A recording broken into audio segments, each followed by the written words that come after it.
राष्ट्रवादी कुणाची, शरद पवार की अजित पवार, कुणाचा आमदार अपात्र होणार याविषयी विधानसभा अध्यक्ष राहुल नार्वेकरांसमोर सुनावणीचा शेवटचा दिवस होता आणि आता कामकाज संपलं आहे।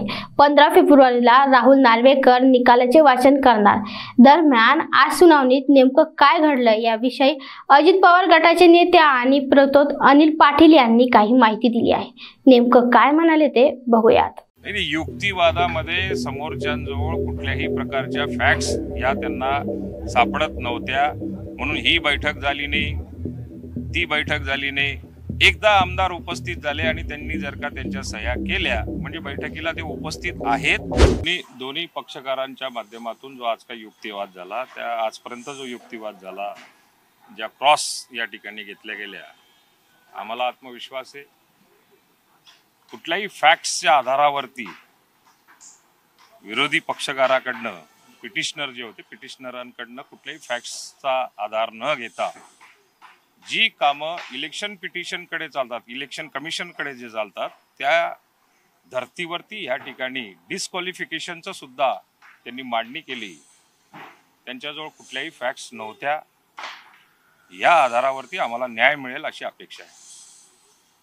आज एकूण चर्चेदरम्यान खरं तर एक असा विषय आला की शरद पवार हे प्राथमिक सदस्यच नाहीये, असा एक विषय आला। तुम्हाला याबद्दल काही कल्पना आहे?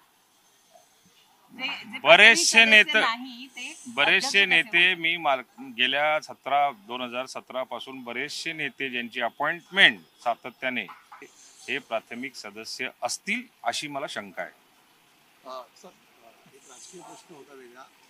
काँग्रेसकडून सातत्याने आरोप केला जात होता, याच्या आधी ठाकरे गटांनी आरोप केला होता की ईव्हीएम संदर्भात जे आहे ते एकंदरीत प्रश्नचिन्ह उपस्थित केलं जात आहे। आता वर्षा गायकवाड यांनी काही वेळापूर्वीच पत्रकार एकदा हार निश्चित आपल्या डोळ्यासमोर आल्यानंतर, पायाखालची वाळू घसरल्यानंतर या स्वरूपाचे आरोप येणाऱ्या काळामध्ये ते सातत्याने आपल्याला ऐकायला मिळतील आणि निवडणुकीनंतर